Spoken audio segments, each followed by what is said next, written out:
इमरान मसूद जी। इमरान मसूद जी। धन्यवाद अध्यक्ष जी।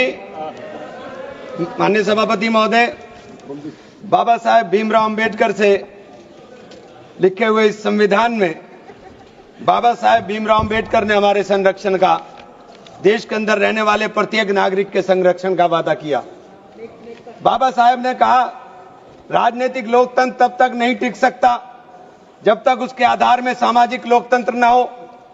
और सामाजिक लोकतंत्र का अर्थ है एक ऐसी जीवन शैली जो स्वतंत्रता, समानता और बंधुत्व के जीवन के सिद्धांतों के रूप में मान्यता देती है। मान्यवर, वक्फ बिल ला करके जिन्होंने इस वक्फ बिल को ड्राफ्ट किया, मुझे बड़ा ताज्जुब होता है बार बार।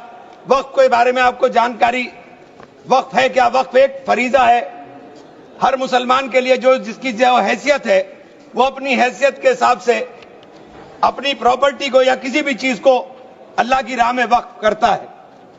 और इस वक्फ के जो ड्राफ्ट करने वाले लोग थे, जो उन्होंने बिल ड्राफ्ट किया था, उनमें मैक्सिमम लोग वो थे जिनको वक्फ के बारे में जानकारी नहीं थी। और मैं एक बात बहुत दावे के साथ कहता हूं कि 90% लोग ये नहीं बता पाएंगे, मुसलमान के अलावा, कि पाकी और नापाकी क्या होती है। तो आप वक्फ को क्या जानेंगे? ये जो बार बार कह रहे हैं कि मुस्लिम में सदस्य, गैर मुस्लिम सदस्य शामिल होने चाहिए, नहीं होने चाहिए, वक्फ को मुसलमान समझता है, जानता है, इसकी जो जरूरत है उसको पहचानता है, इसलिए इस बात को कहा जा रहा है। वरना सारा प्रबंधन जो वक्फ बोर्ड का है वो तो सरकारों के ही हाथ में है। लेकिन इसमें जो सबसे बड़ी बात है कि बार बार ये शोर मच रहा है, जेडीयू भी कहती है, टीडीपी भी कहती है और सहयोगी दल भी कहते हैं कि हमने वक्फ बाय यूजर को खत्म कराने का काम कर दिया। माननीय अध्यक्ष जी, मैं इसकी धारा 3R1 को, जिसके अंदर वक्फ बाय यूजर था, उसको हटा दिया गया। और क्या शामिल किया गया, मैं ये पढ़ करके बता रहा हूं, ये बिल है, इसके अंदर लिखा है, परंतु वक्फ संशोधन अधिनियम 2025 के प्रारंभ पर या उसके पूर्व उपयोगकर्ता द्वारा वक्फ के रूप में रजिस्ट्रीकृत संपत्तियों को उपयोगकर्ता द्वारा विद्यमान वक्फ इसके वक्फ संपत्ति के रूप में बना रहेगा, सिवाय, बस आगे आ गया काम, सिवाय संपत्ति पूर्णतः या भागतः विवादाग्रस्त है या कोई सरकारी संपत्ति है। माने सभापति महोदय, 2005-6 में विभिन्न राज्य के बोर्डों द्वारा सच्चर कमेटी के समक्ष ये कहा गया, दिल्ली में 316, राजस्थान में 60, कर्नाटक में 42, मध्य प्रदेश में 53, उत्तर प्रदेश में 60, उड़ीसा में 53 ऐसी प्रॉपर्टी हैं जिनके ऊपर सरकार के कब्जा किया हुआ है। इसके बाद जब ये लागू हो जाएगा तो इसके ऊपर से वक्फ का अधिकार खत्म हो जाएगा। दूसरी चीज मैं कहना चाह रहा था, जब आपने सिवाय संपूर्ण और पूर्णतः लिखा और या भागतः लिखा, तो आपने पूरी तैयारी कर करके लिखा। उत्तर प्रदेश इसका सबसे बड़ा उदाहरण है। उत्तर प्रदेश में 11,400 हेक्टेयर लैंड वक्फ की, 14,000 हेक्टेयर में से 14,500 में से 11,500 हेक्टेयर लैंड को सरकारी घोषित कर दिया गया है। 78% लैंड को सरकारी बता दिया गया है। और सरकारी लैंड कौन सी है? उसमें इमामबाड़ा है, उसमें प्राचीन मस्जिदें हैं, उसमें 500-500 साल के पुराने कब्रिस्तान हैं, उसमें ईदगाहें हैं, गांव-गांव के अंदर बनी हुई मसाजिद हैं। और आप कह रहे हैं कि आपने वक्फ बाय यूजर खत्म करा दिया। यह इतना बड़ा हथियार दे दिया कि आप जाइए, लड़ते रहिए। इसके साथ ही इन्होंने कहा कि साहब, अब जब कोई विवाद पैदा होगा तो उस विवाद की स्थिति में डेजिग्नेटेड ऑफिसर उसको सुनने का काम करेगा और वो तय करने का काम करेगा कि ये प्रॉपर्टी किसकी है। लेकिन वो तय कब करेगा, इसकी कोई समय सीमा नहीं। और जब तक वो तय नहीं करेगा, वो प्रॉपर्टी का मालिक सरकार रहने का काम करेगी। तो 11,500 हेक्टेयर लैंड तो उत्तर प्रदेश के अंदर, और कर्नाटक का विवाद सबके सामने है। बड़ा शोर मचा था कर्नाटक में, मैं गया कर्नाटक के अंदर क्या मान्यवर 1,12,000 एकड़ लैंड वक्फ बोर्ड की थी, जिसके अंदर से 71,000 एकड़ लैंड का अलॉटमेंट सरकार ने कर दिया, और 19,000 और 20,000 के बीच में वहां के जो दरगाहों के या मुतवल्ली थे उन्होंने अपने परिवारों में बांट लिया। तो ये जो हंगामा बचा, 1999 में एक आदेश आ गया, वक्फ ऑलवेज वक्फ, तो ये पुराना आदेश नल एंड वाइड हो गया। सरकारें भाजपा की भी रही, कांग्रेस की भी रही, दोनों सरकारों ने नोटिस इश्यू किए। मैं उन नोटिस की कॉपी भी लेकर आया था।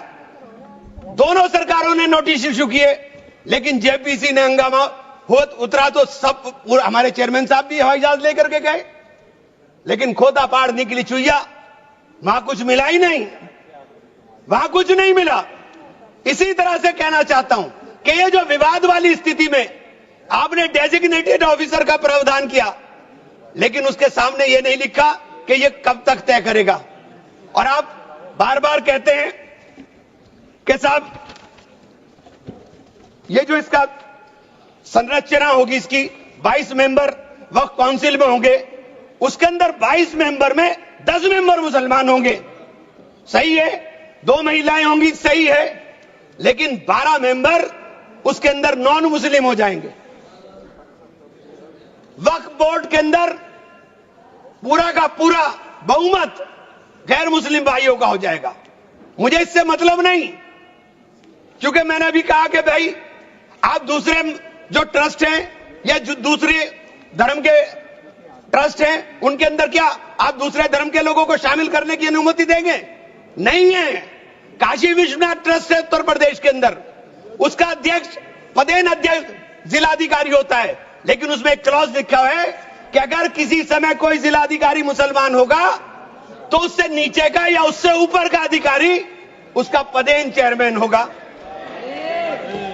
आप मुसलमान के ऊपर यह शर्त लागू करते हैं, आप मुसलमान के ऊपर यह शर्त लागू करते हैं कि इसके ऊपर लिमिटेशन एक्ट, विधेयक के खंड 40A की धारा 107 जो वक्फ संपत्तियों की समय सीमा को अधीन करता था, लिमिटेशन एक्ट लागू करता था, आपने हटा करके 108 और 41 में 108 और 108A को हटा दिया। 1995 का जो वक्फ अधिनियम है उसकी प्रायज्यता पर रोक लगा दी थी, जिसका अर्थ है कानूनी दावों के समय पाबंदी के बिना आगे बढ़ाया जा सकता है। अब आपने रास्ता खोल दिया वक्फ प्रॉपर्टीज के ऊपर मुकदमों के लिए। जो वक्फ प्रॉपर्टी पर कब्जा बैठ करे हुए लोग हैं, अब वो कब्जा धारक जाकर के एडवर्स पोजेशन का दावा कर सकता है और मालिकाना हक हासिल करने की बात कर सकता है। आपने जो अपराध करने वाले लोग हैं, जो कब्जा करने वाले लोग हैं, वो पहले गैर जमानती हुआ करता था, आपने उसे जमानती कर दिया, आपने उसे अधिकार दे दिया कि तुम कुछ भी करो, तुम्हें जमानत कराने की जरूरत नहीं है। तो आपने तो पूरा का पूरा खुला मैदान उसके सामने खड़ा कर दिया। आपने बार बार कहा कि हम लोग मुसलमानों के हक की बात कर रहे हैं। आप मुझे एक ट्रस्ट बता दिए, कोई दूसरा, कोई एक संस्था बता दीजिए जिसके अंदर जो धार्मिक के नाम पर हो और उसके अंदर लिमिटेशन एक्ट ना हो। हमारे ऊपर से हटा रहे हैं, हमारे ऊपर से हटा रहे हैं, बाकी सबको छूट मिलेगी। और ये छूट भी टेम्परेरी है, क्योंकि आपके कानून के जरिए नजर सब समुदाय के जो जमीनें हैं, जो ट्रस्टों के पास पैसा है, उसके ऊपर लगी हुई है।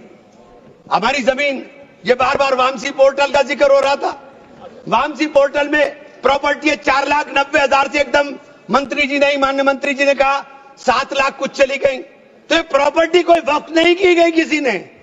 ये जो वामसी पोर्टल के ऊपर दर्ज हुई संपत्ति, कब्रिस्तान के अंदर वसूगा, एक प्रॉपर्टी वसूगा, एक प्रॉपर्टी मस्जिद, एक प्रॉपर्टी में कब्र, एक ही प्रॉपर्टी की 3-3, 4-4 बना दी। और आपने बता दिया कि वामसी पोर्टल ने, और 10 साल माने मंत्री जी 10 साल का बहुत समय होता है। जो काम आप 10 साल में पूरी संपत्तियों का रजिस्ट्रेशन नहीं कर सके, मान्यवर प्लीज सब प्लीज आप मान्य नहीं, वामसी पोर्टल पर आपने बार बार 10 साल में काम नहीं कर सके। आप कह रहे हैं कि 6 महीने के अंदर सारी संपत्तियों का रजिस्ट्रेशन करा लेना, और सारी संपत्तियों का अगर रजिस्ट्रेशन नहीं होगा तो वो संपत्तियां वक्फ की नहीं बचेंगी। रजिस्ट्रेशन कौन करेगा? रजिस्ट्रेशन आपके अधिकारी करेंगे। जब 10 साल में नहीं कर सके तो 6 महीने में कैसे करेंगे? और ये पूरी तरीके से संविधान विरोधी कानून है। साथ अनुच्छेद 14, अनुच्छेद 16, अनुच्छेद 26 और अनुच्छेद 25 का सीधे सीधे ओवरलैपिंग करने का काम करता है। आपसे अनुरोध है कि माननीय 2 मिनट का समय और दे दें। ये बार बार कहते हैं कि प्रैक्टिसिंग मुस्लिम। आप एक बात बता दीजिए, आप प्रैक्टिसिंग मुस्लिम की बात कर रहे हैं, आप किस तरह तय करेंगे कौन प्रैक्टिसिंग मुस्लिम है? ये कौन बताएगा कि आपकी क्या परिभाषा है प्रैक्टिसिंग मुस्लिम की? सारे मुसलमान 5 वक्त नमाज नहीं पढ़ते, सारे मुसलमान रोजा भी नहीं रखते, और उसका पैमाना क्या होगा कि वो मुसलमान है कि नहीं है? तो ये आपने रास्ते इस तरह खोल करके ये सीधे सीधे जो संविधान के अंदर हमारी धारा 14 में अधिकार है उसके ऊपर आपने अतिक्रमण करने का काम कर दिया। मैं आप लोग एक माननीय चेन्नप्पा रेड्डी के एक कथन को जरूर कहना चाहूंगा। हमारी परंपरा में सहिष्णुता सिखाती है, हमारा संविधान, यह संविधान हमें सहिष्णुता का अभ्यास कराता है। हमें इसे कमजोर नहीं करना चाहिए। यही संरक्षण दे रहा है हमें। यह बाबा साहब के सपनों का संविधान है कि उन्होंने देश के अंदर रहने वाले प्रत्येक नागरिक को, जो गरीब से गरीब नागरिक है, उसको वो अधिकार दिया जो सामने बैठे हुए हमारे प्रधानमंत्री को होगा। वो ये अधिकार बाहर सड़क पर बैठे हुए एक मजदूर को होने का काम होगा। ये बाबा साहब का संविधान है। मान्यवर, इसे कमजोर करने का काम मैं आप हाथ जोड़कर विनती करता हूं। अभी हमें सौगाते मोदी मिली, 1 सेकंड, हमें सौगाते मोदी मिली। हमें सौगाते मोदी में ईद की सवैयां नहीं चाहिए, हमें सौगाते मोदी में शिक्षा दे दीजिए, हमें सौगाते मोदी में रोजगार दे दीजिए, हमें सौगाते मोदी के अंदर मोहब्बत दे दीजिए। ये जो गोलियां छातियों पर लगती है ये मारना बंद करा दीजिए। हमें सौगाते मोदी में ये कानून देने का काम कर लीजिए। बहुत बहुत धन्यवाद। धन्यवाद।